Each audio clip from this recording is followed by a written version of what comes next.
বাংলাদেশ সচিবালয়ের অগ্নিকাণ্ডের পর আওয়ামী লীগ বলছে এমন একটি গুরুত্বপূর্ণ স্থাপনায় ভয়াবহ অগ্নিকাণ্ডের ঘটনা কোনোভাবেই সাধারণ দুর্ঘটনা বলে মেনে নেওয়া যায় না। আওয়ামী লীগ দাবি করছে পরিকল্পনা করেই সচিবালয়ে আগুন দেওয়া হয়েছে। আগুনকে জ্বালিয়েছে তার দুদিন আগে সজীব ওয়াজেদ জয় বলেছিলেন আমার নামে যে দুর্নীতি আছে তার প্রমাণ দেখান।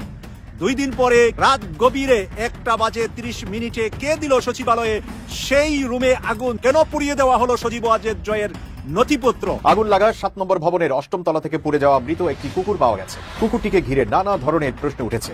কিভাবে 8 তলায় উঠল কুকুরটি? কুকুরটিকে দিয়ে অগ্নিকাণ্ডের ঘটনা ঘটানো হয়েছে কিনা? এটি প্রশিক্ষিত কোনো কুকুর কিনা? নানামুখী চাপে একেবারে দিশেহারা অবস্থায় রয়েছে অন্তর্বর্তীকালীন সরকার। ইতিহাসের সবচেয়ে দুর্বলতম সরকার হলো বর্তমান অন্তর্বর্তী সরকার। তাহলে এই সরকার যেহেতু দুর্বল, সুতরাং এই সরকার পারছে না, সে কারণে নির্বাচন দিয়ে দেবে। মধ্যরাতে যখন আগুন, তখন সরকার বিভিন্নভাবে বিএনপি সহ বিভিন্ন দল ভাঙা এবং বিভিন্ন দল ভেঙে ছাত্রদের দলে লোকজনকে ঢোকানোর চেষ্টা করছে। সরকারি মদতে এমন হচ্ছে, এমন কথা বিএনপি নেতারা বলছেন। প্রথমবারের মতন ঢাকা কলেজে ঘটেছে বিরল ঘটনা, আর এ নিয়ে বৈষম্যবিরোধী স্টুডেন্ট থেকে আমজনতার মধ্যে এসেছে বেশ কিছু প্রতিক্রিয়া।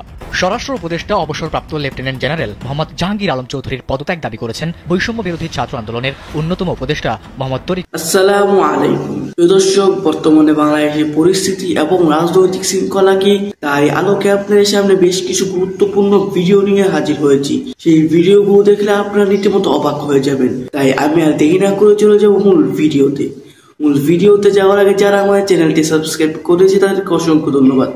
আর যারা এখন আমার চ্যানেলটি সাবস্ক্রাইব করে তারা তাড়াতাড়ি সাবস্ক্রাইব করে ফেলুন ধরনের সকল আপডেটগুলো সবার আগে পেতে। বাংলাদেশ সচিবালয়ের অগ্নিকাণ্ডের পর আওয়ামী লীগ তাদের ভেরিফাইড ফেসবুক পেজে একটি স্ট্যাটাস দিয়েছেন। সেখানে আওয়ামী লীগ বলছে এমন একটি গুরুত্বপূর্ণ স্থাপনায় ভয়াবহ অগ্নিকাণ্ডের ঘটনা কোনোভাবেই সাধারণ দুর্ঘটনা বলে মেনে নেওয়া যায় না। বিশেষ করে যখন ঘটনাটি 7 নম্বর ভবনে ঘটে, সেখানে 2 ছাত্র উপদেষ্টাদের অফিস এবং গুরুত্বপূর্ণ নথিপত্র সংরক্ষিত ছিল।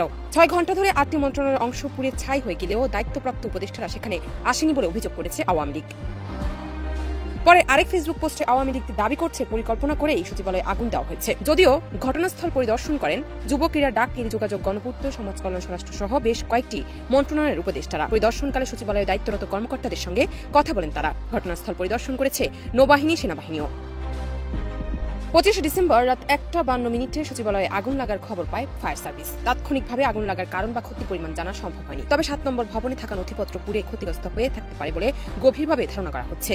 নানামুখী চাপে একেবারে দিশেহারা অবস্থায় রয়েছে নোবেল বিজয়ী অর্থনীতিবিদ ডক্টর মোহাম্মদ ইউনূসের নেতৃত্বাধীন অন্তর্বর্তীকালীন সরকার। কোন দিকে যাবে আসলে আমাদের আগামীর পরিস্থিতি? এই সরকার আসলে কতটুকু ভালো কি করতে পারবে? কারণ এর মধ্যে বিএনপি কিন্তু মির্জা ফখরুল ইসলাম আলমগীর তিনি বলেছেন যে 5ই আগস্টের মতো মানুষের ভোটের এবং ভাতের অধিকার আদায়ের জন্য দেশবাসীকে তিনি রাস্তায় নামার আহ্বান জানিয়েছেন। মাত্র 5 মাসের মধ্যে জামাত ইসলাম তারাও চায় নির্বাচন, সবাই নির্বাচন চাইছে। আর উপদেষ্টারা বলছেন যে শুধুমাত্র নির্বাচনের জন্য এই সরকার, মানে জনগণ মাঠে নামেনি গণঅভ্যুত্থানে, তাহলে কিসের জন্য? আপনাদেরকে ক্ষমতা রাখার জন্য? আপনারা কি নির্বাচনের মাধ্যমে এসেছেন? গণঅভ্যুত্থান ঘটেছে, সেদিন ঢাকায় কত মানুষ ছিল?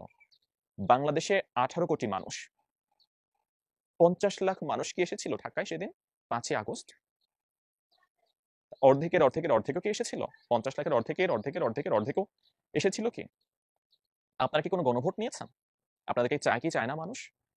বা আপনারা যে কাজকর্মগুলো করছেন সেটা আপনারা কাদের চাহিদার ভিত্তিতে করছেন? কে চাইছে এটা?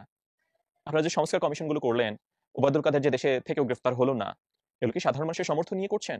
যেটা মাপকাঠি কি? শেখ হাসিনা যেরকম ভাবে 14, 18, 24 বিনা ভোটে নির্বাচনে ক্ষমতায় ছিল, ম্যান্ডেট বিহীন নির্বাচন, তারপর সেগুলো একটা সাংবিধানিক ভিত্তি রয়েছে। আপনাদের ভিত্তি কি? এই যে এই ক্যাওস গুলো, এগুলো কেন তৈরি হচ্ছে?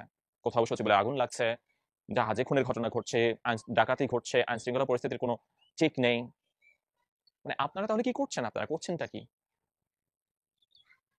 আবার উপদেষ্টারা ভারত অখণ্ড বাংলার স্বপ্ন দেখছেন। মানে সব দিক দিয়ে যদি খোঁচাখুচি করেন, নিজেদের কাজগুলো না করেন, তাহলে এরকম সমস্যার মধ্য দিয়ে কি আমরা যাবো? আমাদের কি হবে তখন? এই ব্লেম গেম কার্ডগুলো, ধরেন কিছু ঘটলেই দেশে এখন হাসিনা করছে, আওয়ামী লীগ করছে, আওয়ামী লীগ আগুন লীগ হয়ে ফিরে আসছে, আওয়ামী লীগ আনসার লীগ হয়ে ফিরে আসছে, পুলিশ লীগ হয়ে ফিরে আসছে, ছাত্রলীগ হয়ে ফিরে আসছে। এই যে ব্লেম গেমগুলো, এই ষড়যন্ত্র তত্ত্ব, এগুলো শেখ হাসিনা বলতেন আওয়ামী লীগকে নিয়ে, বিএনপিকে নিয়ে। আপনারা যদি একই রকম ভাবে বলেন, সেই পুরনো শাসন আমলের মতো যদি আপনারাও ব্লেম গেম খেলেন, তাহলে নতুন বাংলাদেশের যে স্বপ্ন আপনারা দেখাচ্ছেন, নতুন বাংলাদেশের সঙ্গে পুরনো ব্লেম গেম খেলা কি যায়? আসিফ মাহমুদ সজীব ভুঁইয়া তার একটি স্ট্যাটাস খুবই উল্লেখযোগ্য। তিনি বলছেন যেহেতু তিনি স্থানীয় সরকার বিষয়ক মন্ত্রণালয়ের দায়িত্বপ্রাপ্ত উপদেষ্টা, তিনি বলছেন যে স্থানীয় সরকার পল্লী উন্নয়ন ও সমবায় মন্ত্রণালয়ের বিগত সময়ের হওয়া অর্থ লোপাট দুর্নীতি নিয়ে আমরা কাজ করছিলাম। কয়েক হাজার কোটি টাকা লুটপাটের প্রমাণও পাওয়া গিয়েছিল এবং আগুনে কি পরিমাণ ক্ষয়ক্ষতি হয়েছে এখনো জানা যায়নি। আমাদেরকে ব্যর্থ করার এই ষড়যন্ত্রে যে বা যারাই জড়িত থাকবে তাদের বিন্দু পরিমাণ ছাড় দেওয়া হবে না। এই যে হাজার হাজার কোটি টাকা অর্থ লোপাটের কথা তিনি জানালেন স্থানীয় সরকার মন্ত্রণালয়ের, এই যে হাজার হাজার কোটি টাকা লোপাট কি শুধুমাত্র স্থানীয় সরকার মন্ত্রণালয় হয়েছে যে ওই মন্ত্রণালয়ে এই ধরনের সন্ধান পাওয়া গেছে বিধায় ওইখানেই ওই ভবনেই অগ্নিকাণ্ডের ঘটনা ঘটানো হবে? এবং তিনি স্পষ্টত ইঙ্গিত দিতে চাচ্ছেন যারা অর্থ লোপাটের সঙ্গে জড়িত বা আওয়ামী লীগের সুবিধাভোগী লেসপেন্সার অথবা সরাসরি আওয়ামী লীগের কর্মী সমর্থক মন্ত্রী পর্যায়ে যারা ছিলেন তারা এই অগ্নিকাণ্ডের ঘটনা ঘটিয়েছেন। তাহলে অন্য মন্ত্রণালয়, অন্য আর কোনো মন্ত্রণালয়ের দুর্নীতি কোনো খবর ঘটনা ঘটেনি?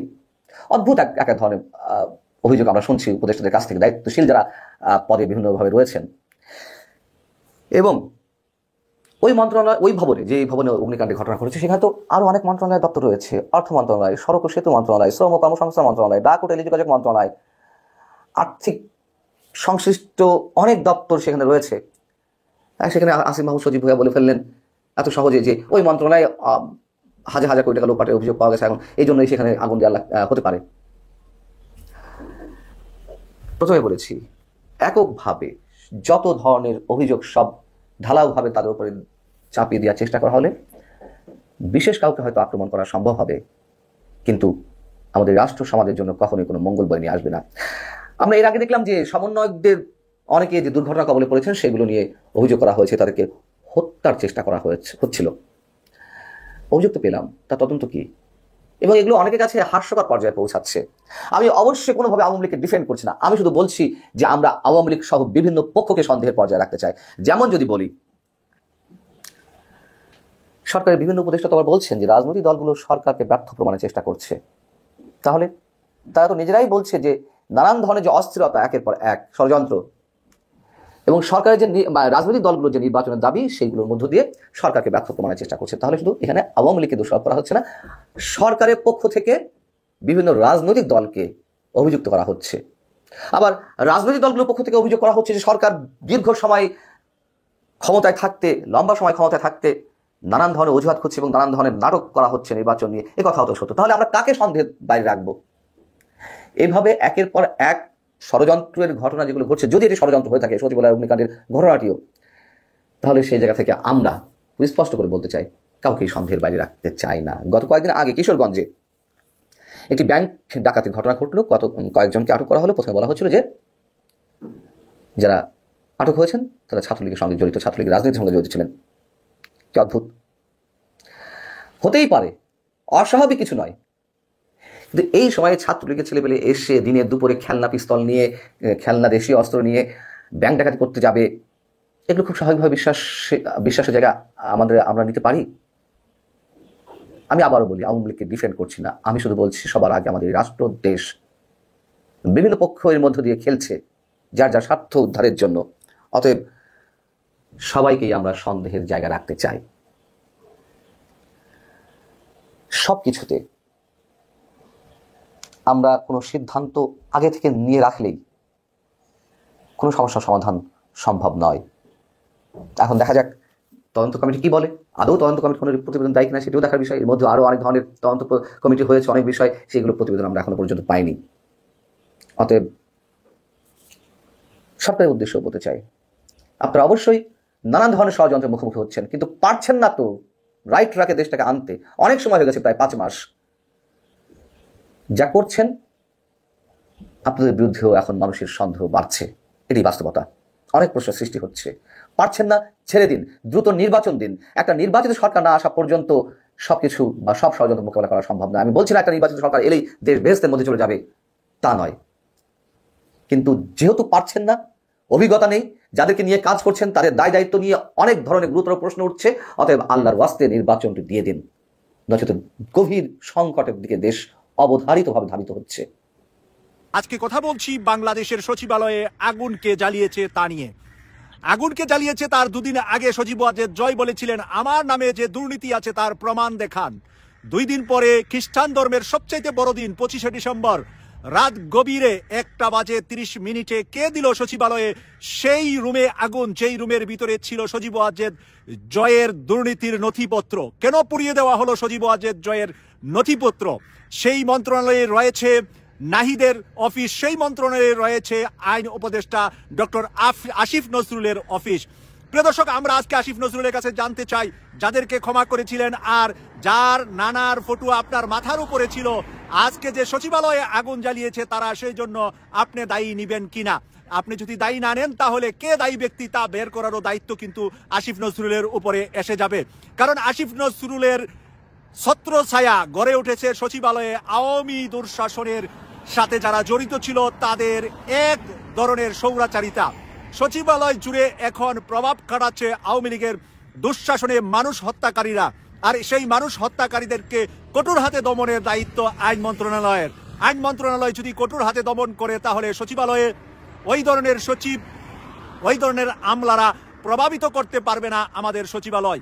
তাই আজকে যে আগুন ধরেছে আর আগুনে পুড়িয়ে দেওয়া হয়েছে সচিবালয়ের গুরুত্বপূর্ণ নথিপত্র, তার জবাবদিহিতায় অবশ্যই যারা উপদেষ্টা হয়েছে তাদের মধ্যে কাউকে কাউকে ডাকা হতে পারে। আজ হয়তোবা আপনারা পার পেয়ে যাবেন, কিন্তু আপনারা কিন্তু আজীবন এই উপদেষ্টা হিসাবে থাকবেন না। তাই আপনাদের দায়িত্ব হলো আসল কাহিনী বের করে দেওয়া। যদি সজীব ওয়াজেদ জয় এটার সাথে জড়িত থাকে, অবশ্যই সজীব ওয়াজেদ জয়ের নামে সচিবালয়ে আগুনের কারণে মামলা হতে হবে, এবং তার সাথে কোন দোসররা বাংলাদেশে আছে, কোন দোসররা সচিবালয়ে আগুন দিয়েছে তা খুবই আমাদের সবার জানতে চাওয়া জনাব আসিফ নজরুলের কাছে। কারণ জনাব আসিফ নজরুল সাহেব রাষ্ট্রীয় ক্ষমতায় এসে আওয়ামী লীগকে নিষিদ্ধ করা যাবে না, উনার সাথে তাল মিলিয়ে আরো কয়েকজন উপদেষ্টা বলেছিলেন। সেদিন বদিউল আলম মজুমদার এই একই কথা বলে পরে উনি ওই কথা থেকে ফিরে গিয়েছেন। বদিউল আলম মজুমদার রংপুরে গিয়ে বলেছিলেন যে আওয়ামী লীগকে বাদ দেওয়া যাবে না, আওয়ামী লীগকে নির্বাচনের সুযোগ দিতে হবে। তাই বদিউল আলম মজুমদার সহ আসিফ নজরুলের সাথে যারা জড়িত ওই গ্রুপটাকে এখন জবাব দিতে হবে সচিবালয়ে কারা আগুন দিয়েছে। ইতিহাসের সবচেয়ে দুর্বলতম সরকার হলো বর্তমান অন্তর্বর্তী সরকার। কথাটা কি ঠিক হলো? মানে এত কি দুর্বল? কেন দুর্বল?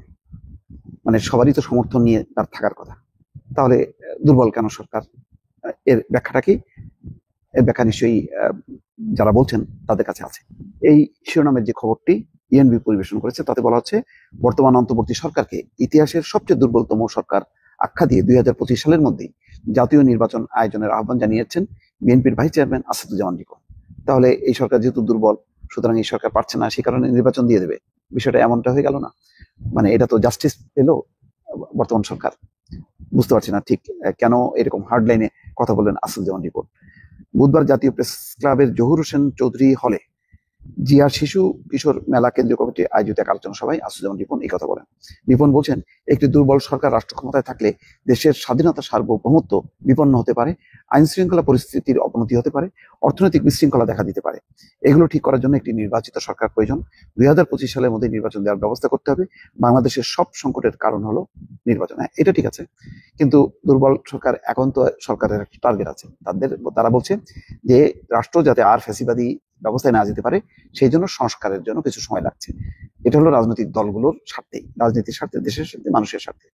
তো সুতরাং এখন দুর্বল খুব দ্রুত তারা চলে যাবে, বিষয়টা কি এমন বলার ঠিক কিনা? দর্শক, বিএনপির এই নেতা বলেন সরকার সংস্কারের কথা বলে, কিন্তু সরকার ইতিমধ্যে সরকারের 3টি গুরুত্বপূর্ণ ধাপ মিস করেছে। নির্বাচন কমিশন পুনর্গঠন করার ক্ষেত্রে সংস্কারের যে উদ্যোগ, সেখানে তারা ভুল করেছেন। নির্বাচনে কোনো তারিখ দেয়নি, কিন্তু নির্বাচন কমিশন গঠন করে বসলো, অথচ নির্বাচন কমিশন সংক্রান্ত কোনো সংস্কারের প্রতিবেদনই আসেনি। দুর্নীতি দমন কমিশন নিয়ে আলোচনা হওয়ার প্রথম রিপোর্ট পেশ করার আগেই দুর্নীতি দমন কমিশন গঠন করে বসলো। বিচার বিভাগের সংস্কার প্রশ্নে আসাদুজ্জামান রিপন বলেন, বিচার বিভাগে 23 জন বিচারপতি নিয়োগ করে বসলেন। শেখ হাসিনা যে পদ্ধতিতে বিচারক নিয়োগ দিয়েছেন ঠিক সেভাবেই সরকার বিচারক নিয়োগ দেন। আমরা চেয়েছিলাম সংস্কারের মধ্য দিয়ে বিচারক নিয়োগের প্রক্রিয়া তৈরি হবে, কিন্তু সরকার সেটা করেনি। বিএনপির এই ভাইস চেয়ারম্যান বলছেন, আমরা দেখতে পেয়েছি সংস্কারের কথা বলে সংস্কার প্রক্রিয়া পাশ কাটিয়ে তারা হাসিনার পথ অনুসরণ করে বিচারক নিয়োগ করেছেন, নির্বাচন কমিশনার নিয়োগ করেছেন, দুর্নীতি দমন কমিশনে লোক নিয়োগ দিয়েছেন। হ্যাঁ, এগুলো ঠিক কমিশন, কিন্তু এই সংস্কারের বিষয়গুলো তো বাস্তবায়ন হতে একটু সময় লাগতে পারে, 6 মাস বা 1 বছর, তারপরে তার আলোকেও নিয়োগ দেওয়া যেতে পারে। কিন্তু ইন্টারিম পিরিয়ডে এই নির্বাচন কমিশনকে কাজ করতে হবে, দুর্নীতি দমন কমিশনকে কাজ করতে হবে, সেটা কিভাবে হবে? এটাও একটা প্রশ্ন।